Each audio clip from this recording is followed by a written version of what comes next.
지금 우리 국민이 느끼시는 것보다 우리 상황이 심각해요.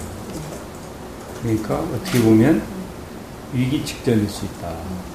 지금 이 위기를 잘 관리하고 위기를 극복해야 희망으로 갈 수 있지. 그렇지 않고 지난 4년 반 동안 새누리당 정권이 한 것처럼 그대로 답습을 하면 저는 정말 어려운 상황이 올 수 있을 거라고 봐요. 그리고 구체적인 예로 이제 지금 우선 이제 부채 문제가 네, 심각하잖아요. 예. 그것은 이제 가계부채, 국가부채, 네. 공기업 부채가 심각하죠. 예. 또 빈부격차 심하죠. 일자리 안 만들어지죠. 실업 문제 심각하죠. 뭐 물가를 비롯해서 여러 가지 민생 문제 심각하죠. 그래서 당장 당면한 위기도 크지만 또 우리가 더 큰 문제가 중장기적으로 큰 문제가 저출산 고령 사회가 큰 문제예요. 그래서 2018년 되면은 이제 고령 사회에 진입을 하고 또 2050년이면 뭐 거의 1000만 명 가까이 인구가 준다는 거 아닙니까? 그러면은 이제 아주 노쇠한 그런 나라가 되면서 일할 사람은 없고 부양받아야 될 사람은 많고 그래서 이 대한민국이 당장도 그렇고 중장기적으로도 그렇고 위기다. 특히 이제 경제적으로 그렇죠. 위기에 어떤 사람이 위기를 그냥 이미지 좋은 사람이 위기를 잘 관리하고 극복할 수 있느냐 아니면 컨텐츠가 있는 사람이어야 되느냐. 당에서도 정책, 정조위원장부터 시작해서 정책위원장, 원내대표, 당대표 등 일을 많이 했죠. 그러면서 항상 성과를 냈죠. 정책에 있을 때는 이제 좋은 법안을 많이 만들었고 또 당 대표를 할 때는 선거에 승리를 했고 또 정부에 가서 제가 장관도 했지 않습니까? 경제부처 장관 했죠. 그리고 국회에서 예결위원장 하고 또 경제상임위를 다 돌았죠. 경제상임위를. 거기에다가 제가 다른 사람들과 차별화될 수 있는 것은 1997년 IMF 외환위기를 맞았을 때 제가 노사정위원회의 간사위원 겸 상무위원장을 했어요. 아마 한 2년을 더 했을 겁니다. 그러면서 우리가 IMF 외환위기를 극복하는 과정에 그 한 중심에 있었다는 거죠. 그런 경험은 아무나 할 수 있는 경험이 아니고 굉장히 값진 경험이죠. 그래서 만약에 진짜 지금 상황이 이 위기 관리 능력이 있는 사람이 필요하다 그러면 뭐 두말 없이 정세균을 선택하는 게 옳다. 그리고 대통령이라고 하는 것은 이제 자기 전문성도 있어야 되지만 또 정치도 알아야 되잖아요. 그렇죠. 네? 저는 경제도 알고 정치도 아는 유일한 사람이 아니냐. 경제라고 하는 게 말이죠. 그냥 경제학 공부한다고 경제를 아는 게 아니잖아요. 저는 실물 경제를 한 사람 아닙니다. 실물 경제를. 네? 그러니까 직접 제가 경제인으로서 그것도 18년 동안이나 활동을 한 거 아니에요. 그건 이제 국내에서 9년하고 국외에서 9년했어요. 그리고 임원으로 계시면서 해외에서 전 미국에 있었죠. 제가 미국에 있었는데 그리고 저는 저 말단 사원으로 시작해가지고 저는 CEO를 한 사람은 아니에요. 네? 그냥 겨우 임원을 했는데 그러니까 어떻게 보면 이제 기초를 아주 탄탄히 한 그래서 어디서 낙하산처럼 떨어져서 무슨 CEO를 하고 이런 사람들하고는 근본이 다르죠. 그래서 저는 국회에서 이제 경제통이라고 하는 사람들이 좀 있잖아요. 뭐 교수도 있고 또 뭐 기업 출신도 있고 뭐 여러 그룹들이 있는데 제가 가장 탄탄하게 경제를 다룬 사람이 아니냐. 실제 현장에서 그 경험 바탕. 그렇죠. 네. 직접 체험하면서 체득한 사람이니까. 그런데 이제 이 대통령은 한 국가의 마지막 의사결정권자거든요. 어떤 제안이 있을 때 예스, 노를 해야 되고 또 각 부처가 서로 다른 주장을 할 때 그걸 조정하고 통합하고 어떤 걸 선택해줘야 되고 그러려면 참모들의 도움만 받아가지고는 안 되고 자기 스스로가 지식도 있고 경험도 있고 경륜이 있어서 그걸 잘 감당할 수 있어야 되는데 네. 그런 잣대로 한번 비교를 해보시라. 그러면 역시 정색입니다. 이렇게 저는 자부심이 있죠. 분수경제는 분배를 강조하는 내용이에요. 그게 1차로 분배가 잘 되면 그러면 2차 재분배를 너무 걱정할 필요 없잖아요. 다 취약계층이 없으면 원래 복지라고 하는 것은 뭐 보편적 복지라 하더라도 취약계층을 중심으로 하는 거니까. 근데 우리나라의 경우에는 너무 분배가 제대로 되지 않아서 부익부 빈익빈이 심하니까 재분배를 잘 해야 된다. 그래서 이제 보편적 복지가 지금 시대의 화두가 되어 있는 건데 분수경제는 그 대기업과 중소기업의 관계를 비롯해서 하여튼 이 경제 성장의 원천이 중소기업 밑 경제 하부 구조로부터 성장이 이루어져야 된다. 그러니까 이 새누리당 정권의 그 신자유주의식 낙수경제의 대꾸로서 제가 분수경제라고 하는 네이밍을 하고 그걸 주장하고 있는 것이거든요. 직접 구상하신 겁니까? 이름 그렇죠. 예. 제가 쓴 것이죠. 지금까지는 누가 다른 사람이 쓴 건 아니죠. 물론 제가 전문가들하고 같이 고민하면서 만든 것이죠. 저 혼자 독창적으로 한 건 아니고. 예? 그래서 지금 현재 우리가 앓고 있는 이런 그 심각한 양극화 혹은 부익부 빈익빈을 치유할 수 있는 방법, 그리고 우리 경제가 여기에서 주저앉지 않고 다시 한 단계 레벨업해서 선진국으로 갈 수 있는 방법은 분수경제다. 그래서 이제 재벌개혁부터 시작해가지고 공정한 경쟁이라든지 공공부문의 역할이라든지 재정개혁, 세제개혁 뭐 여러 가지가 쫙 이제 정책들이 나오죠. 그래서 이제 저는 이 질 좋은 성장과 공동체 복지, 질 좋은 성장은 제가 2006년도에 구상한 것이고요. 공동체 복지는 2008년도에 구상한 것이고, 또 분수경제는 2011년도에 구상한 거죠. 그러니까 정말 준비가 되어 있다고 하는 자부심이 저는 있죠.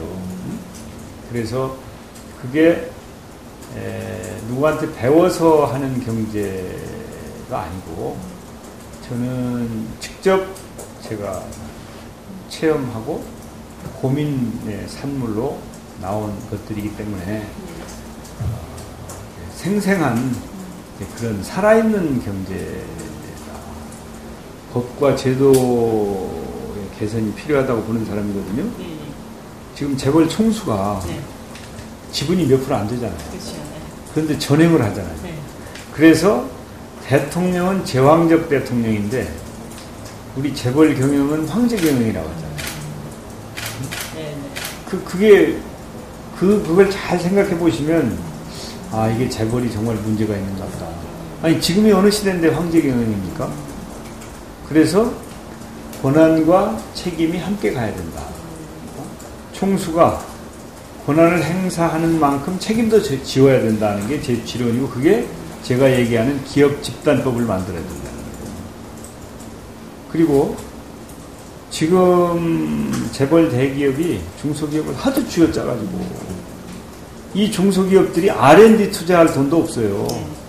협력업체들이 옛날에는 재벌 대기업의 협력업체면 좀 돈이 모아지고 그래서 뭐 R&D도 하고 또 부자도 되고 그랬는데 요새는 다 훑어가 버려가지고 그냥 연명만 하게 만들어요. 이거 안 된다. 이 대등한 관계가 돼야 되고 공정한 경쟁이 이루어지도록 해야 되고 그 중소기업이 가지고 있는 이런저런 그 지적 재산권이나 이런 거 전부 다 잘 보호돼야 된다. 그런 생각이에요. 그러나 저는 재벌을 해체한다든지, 재벌을 뭐 옥죄어야 된다든지 그런 건 아닙니다. 재벌도 재벌 회사도 역할이 있어요. 그래서 그 역할은 역할대로 하고, 지금은 그냥 쓸데없이 간섭만 하지 않고 그 대신 특혜는 주지 마라.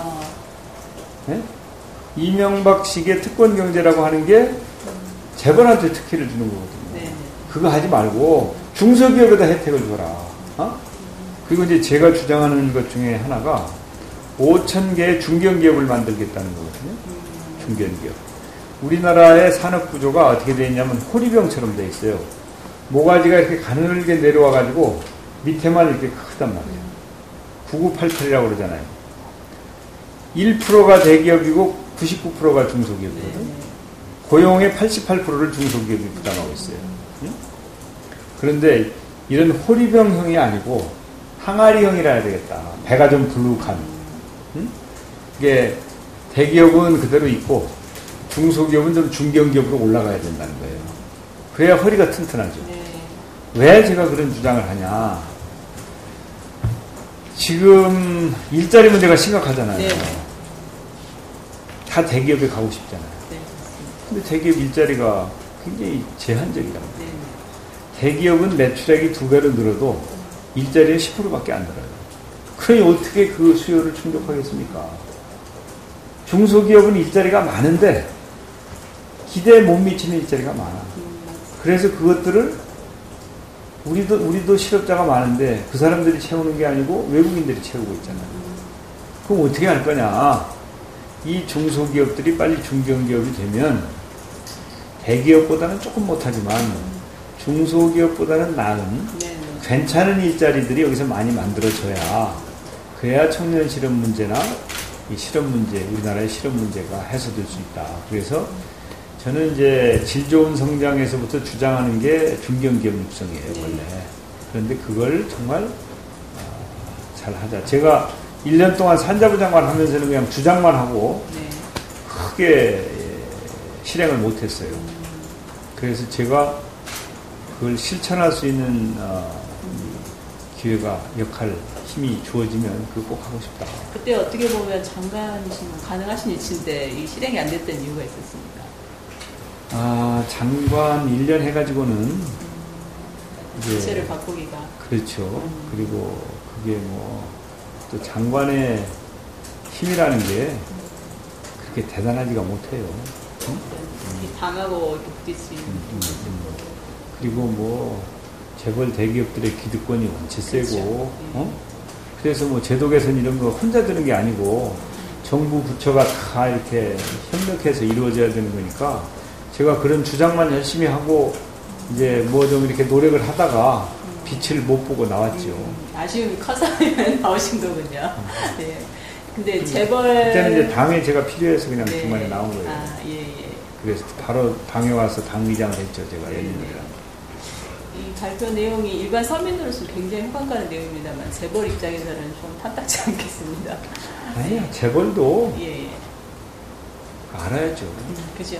왜냐하면 이 재벌이 혼자 될 수 없거든요. 근데 우리나라 재벌 기업들이 잘못 판단하고 있는 게 국내의 협력업체들이 이제 속된 말로 망하면 글로벌 소싱을 하면 될 거 아니냐 이렇게 생각하는 경우가 많아요. 중국에서 사오면 될 거 아니냐. 근데 그게 국내 부품 업체나 협력업체를 두는 거하고 중국에 두는 거하고 차이가 많죠. 그리고 재벌 기업도 한국 기업 아닙니까? 그러면 자신들이 한국에서 한국민을 상대로 돈을 벌었으면 국가에 대한 기여도 해야죠. 일자리 만들어서 일하게 해야 되는데 그러려면 협력업체들이 한국에서 잘 되도록 해야지 글로벌 소싱하면 안 되는데 막 쥐어짜는 게 이제 저는 그런 판단 때문이라고 보거든요. 그래서 마치 글로벌라이제이션이 모든 것인 것처럼 이제 글로벌라이제이션은 이제 하나의 현상이지 그게 최선의 모델은 아니에요. 우선 저는 뜨거운 가슴이 있잖아요. 지금 우리 사회에는 보듬어줘야 될 어려운 사람들이 너무 많아요. 그래서 뜨거운 가슴이 있어야 돼요. 그리고 저는 말을 잘 들어주잖아요. 또 말해야 될 때 또 말을 하잖아요. 그래서 소통이 되는 사람이잖아요. 그리고 또 아까도 얘기했지만 경험을 많이 했잖아요. 그리고 저는 우리 국민들의, 서민들의 삶을 아는 사람이죠. 응? 특별한 삶을 살아온 사람이 아니고, 저는 평균적인 삶을 살아온 사람이거든요. 어떻게 보면 이제 평균보다 좀 더 낮은 삶을 살아온 사람이지. 그런데 어릴 때는 이제 정말 평균보다 더 힘들게 지냈는데, 그렇게 힘드실 때도 있었습니까? 정치를 시작하게 된 게 배가 너무 고픈 사람들, 응? 또 내 친구들이 예. 학교를 가지 못하고 소 키우고 나무하러 다니고 하는 걸 보면서 야, 이거 좀 먹고 살기는 해주고 공부하고 싶으면 공부하고 싶게는 해줘야 되는 거 아니냐. 나는 그런 세상 만드는데 좀 내가 역할을 하고 싶다. 그래서 제가 정치를 시작한 거죠. 네. 제가 그 정식 중학교가 없었어요. 제가 사는 시골에. 네. 8km 떨어진 곳에 이제 공민학교가 있었어요. 네. 공민학교는 이제 중학교 과정을 가르치는데 검정고시를 합격해야 자격을 주는 공민학교. 제가 공민학교를 다녔어요. 그래서 8km 하루에 16km를 걸어 다녔다고. 네? 도시락 싸가지고 걸어서 그게 그 길이 포장이 안 된 시골길이에요. 그래서 제가 그 공민학교 1학년 때 결석을 한 달을 했어요. 그럼 뭐 아프거나 뭐 그래서 그렇게 생각할 거 아니에요? 네. 방학 2달 빼면 10달 다니는데 그 중에 한 달을 결석을 했다고. 농사짓는 그건 아니고. 네. 비가 많이 오면 물이 불어서 냇물을 못 건너고 또 눈이 많이 와도 또 그 길, 산길을 네네. 갈 수가 없어서 그러니까 요즘 우리 신세대들이 그 얘기를 하면 도대체 그건 무슨 신석기 시대 얘기냐 구석기 시대 얘기냐 그럴 텐데 바로 제가 그런 삶을 살아온 사람이잖아요. 근데 저는 거기에 대해서 그게 제가 정치를 하는 데는 많은 도움이 돼요. 진짜 서민의 삶을 이해한다는 말씀이. 그렇죠. 눈물 젖은 빵을 이해할 수 있는 사람이라는 거죠. 응? 근데 지금 이렇게 어려운 양극화 사회, 부익부 빈익빈 시대에 그 어려운 사람들을 이해할 수 없는 지도자는 곤란하죠. 그건 흘러간 유행가죠. 옛날부터 맨날 그런 얘기 있잖아요. 지금은 이제 우리 국민이 달라졌어요. 6.2 지방선거나 4.11 총선 보면 네. 이제 투표 성향이 지역 중심이 아니고 세대, 네. 또 그것보다도 성향. 네. 응? 그래서 저는 이번 대선은 아마 성향에 따른 투표가 이루어질 거라고 봐요. 그런데 지금 원죄적 얘기라고 지금 그 유행가를 틀고 있어요. 그러게요. 시대착오적인 생각이죠. 그리고 어떤 뭐 지역 발상 자체가 말이 안 된다. 그렇지. 독도 출신이면 어떠냐고. 우리 국민은 저희가 서민들을 만나면 야 정말 못 살겠다. 갈아보자 이렇게 말씀은 안 하세요. 좀 살려달라 이렇게 말씀하시거든요. 못 살겠다 살려달라 우리 서민들이. 예?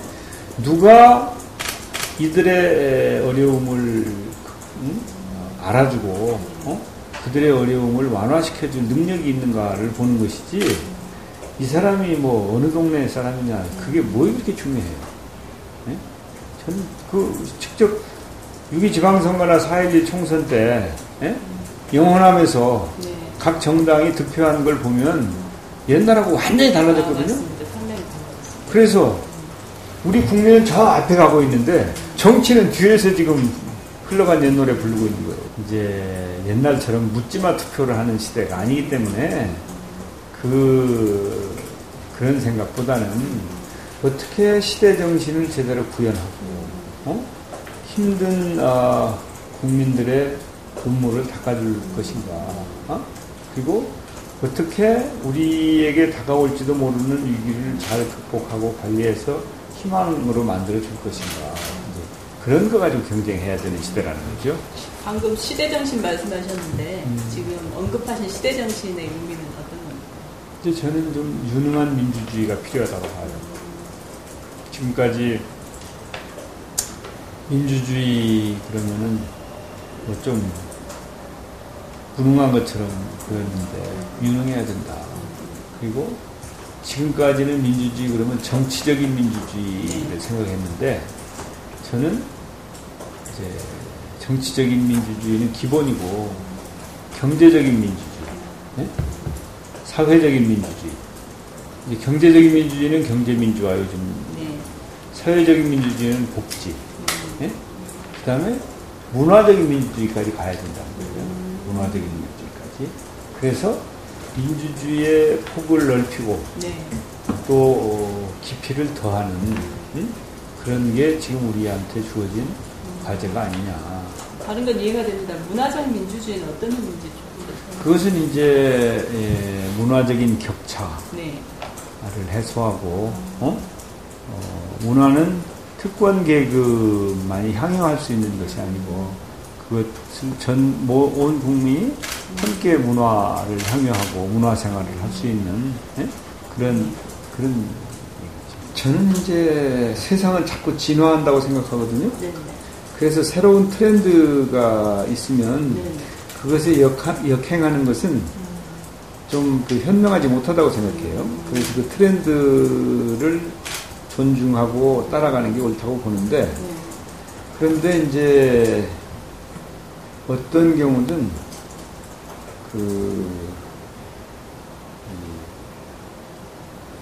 투표는 선거는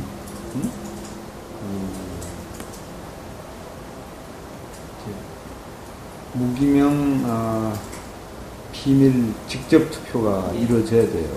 응? 그래서 이 공정성 시비가 일어나지 않도록 제대로 해야 되는데, 그리고 이제 완전 국민 경선제를 하려면은 법 개정이 수반될 거예요. 근데 법 개정 없는 완전 국민 경선제 주장은 그건 좀 이 현실성이 떨어지는 이제 그런 공허한 게 될 수 있죠. 그래서 무기명 직접 비밀 투표라고 하는 원칙이 지켜지면서 국민 참여가 좀 용이하고 또 당 내만 머무르지 않고 국민들 뜻을 잘 받드는 나는 그런 제도는 바람직하다고 보는데 이제 부작용은 미리 완벽하게 차단을 해야 돼요. 예를 들면 어떤 부작용? 뭐 이제 이중 투표 얘기가 나왔잖아요. 이제 그런 거라든지 또 최장직 교수 같은 분은 무슨 어떤 특정 계층이 과다 대표되는 거라든지 정당 정치를 후퇴시키는 거라든지 뭐 하여튼 있을 수 있는 부작용에 대해서는 미리 차단을 해야지. 그렇지 않으면은 이제 문제가 되지. 이제 수권 정당의 이미지를 확실하게 보여야 되죠. 국민들이 이 새누리당 정권의 연장으로 막아야 되겠는데 마땅히 어디 맡길 데가 없다 이렇게 되면 안 되잖아요. 정답이십니다. 예. 그걸 깨야 돼. 그걸. 응? 깰 수 있는 무기가 있어야 될 거 아닙니까? 그것은 설득할 수 있는. 그것은 이제 다들 잘해야지. 종합적으로. 그렇죠. 우선 당 지도부부터 그 당의 유력한 정치인들이 정말 진정성을 가지고 국민들한테 소통하고 열심히 공부해서 좋은 정책 만들어서 점수 따고 뭐 할 일이 꽉 찼죠. 우리가 뭐 이석기 김재현하고 우리가 뭐 직접 관여는 안 하셨지만 연대했습니까? 개인적으로야 안 하셨지만 아니 당 차원에서도 그 당하고 한 것이지 그 사람들하고 한 건 아닌데 근데 이제 그 사람들이 선출되는 과정에서 뭔가 선거 부정이 있었다면 이건 민주주의에 대한 명백한 도전이거든요. 이건 아주 확실하게 박살내야 되죠. 민주주의에 대한 도전은 절대 용납할 수 없죠. 근데 그것은 자신들이 해야지. 그렇지 않으면은 국민들로부터 버림받을 거 아닙니까? 네. 어? 이것 때문에 민주당의 어떤 이미지에 좀 부정적으로 영향이 오고 있다고 느끼시나요? 일부 국민들께서 예. 그 사람들하고 우리하고는 다른 사람들이잖아요. 만약에 같은 사람들이면 같은 당을 했을 거 아니에요. 연대를 한다고 하는 얘기는 다르다는 걸 보여주는 거예요. 어? 연대라고 하는 것은 다른 사람들이 힘을 합쳐서 선거에 승리를 한 것이지 그걸 뭐 같은 아류는 아니죠. 그런데도 불구하고 너희들 친하잖아. 어? 그러니까 네 친구가 문제가 있으니까 너도 문제가 있을 수 있지 않아? 이런 걱정을 하시는 거잖아요. 네, 맞습니다. 그 정서는 우리가 인정을 해야죠. 응? 인정을 해야지. 그래서 저 사람들이 과거에 잘못된 것에 대해서 반성하고 백배 사죄하는 것은 물론이고 그것을 스스로 치유하는 자정 능력을 발휘해야 된다.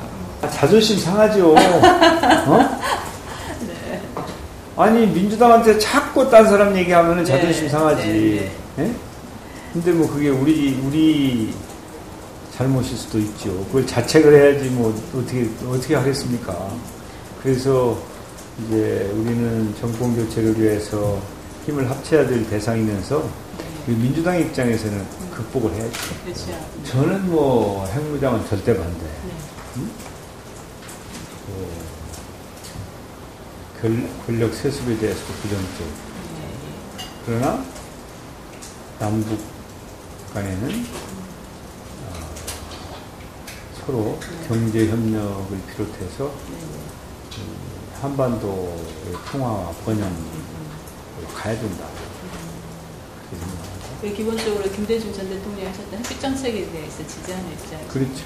그러면 그 흐름을 따라서 지금 단절됐던 부분들을 회복시키자. 예, 그래서 이제 우리 경제가 이렇게 어려운데 그 돌파구도 남북 경제 분업이 하나의 중요한 돌파구가 될 수 있으면서 또 통일 문제나 한민족의 문제를 잘 관리해가는 그런 말하자면 평화를 유지하고 관리하고 유지해서 번영으로 가야 되는데 그런 각도로 사고해야 된다.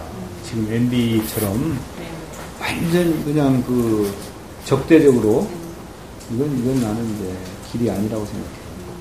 지금 이 정권이 한일 정보보호협정? 예. 이게 뭡니까 도대체? 예?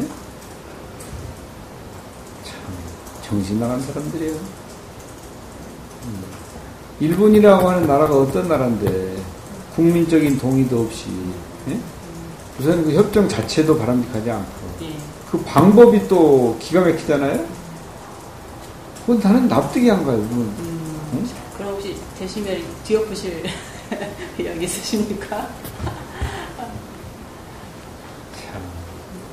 근데 기본적으로는 안강 분명히 이제 입장 표명을 하시겠다는 말씀을 드립니다. 이 한일 문제 관계에서. 그렇죠. 그래서 뭐 독도 문제는 그건 수단과 방법을 가리지 않고 단호하게 지켜나가야죠. 응? 그건 두말 하거나 협상의 대상도 아니고, 응? 역사 문제 확실하게 할 얘기 해야 되고, 네. 응? 한일 문제는 어떻게 보면, 응? 우리가 확고하게 원칙을 지키면서 싸울 건 싸우고 설득시킬 건 설득시켜야지. 이거 다른 경제 문제니 이런 거하고 섞어가지고 좋은 게 좋다 이렇게 가면은 나중에 크게 후회하죠. 오늘의 대한민국은 정말 많은 선배들이 국민들이 같이 만들어온 대한민국인데 97년도에도 국정 운영을 잘못해서 충분히 막을 수 있는, 예방할 수 있는 위기를 막지 못하고 IMF 환란을 초래했고 지금도 어떻게 보면 위기가 올 수 있는 가능성이 많은데 위기에 매우 둔감하고 또 이명박 정권은 위기에 대한 대응보다는 위기를 키워온 그런 무능한 세대인데 지금이야말로 경륜이 있고 확실한 열정이 있는 이제 그런 지도자가 필요한 시점이다. 그래서 위기를 위기라고 직시하고 그걸 잘 관리하고 극복하고 희망으로 만들 수 있는 사람이 누군가 좀 더 관심을 가지고 한번 찾아봐 주셨으면 그러면 저도 접니다라고 이렇게 네? 네. 손을 들고 싶은 그런 심정이에요. 그래서 저는 사실은 이제 어릴 때 고생도 많이 하고 그랬지만 우리 대한민국 민주당 많은 분들로부터 은혜를 받은 사람이죠. 혜택도 많이 본 사람이고 그래서 이제는 제가 국가를 위해서 또 국민을 위해서 헌신해야 될 때다라고 하는 사명감 가지고 있어요. 그리고 또 제가 열심히 하면 성과를 낼 수 있는 그런 사람이기 때문에 제가 잘 좀 쓰여지기를 진심으로 기대하고 있어요. 네. 그래서 저를 한번 이런 때는 저를 쓰시는 것이 나라를 위하는 길입니다. 이렇게 감히 말씀드리면서 관심과 성원을 부탁드리겠습니다. 네, 여기가 지금 이어지는 기사입니다. 네, 감사합니다. 천재일보의 영상뉴스 천재TV에서는 시청자 여러분의 제보를 받습니다. 시청자와 네티즌 여러분의 많은 참여 기다립니다.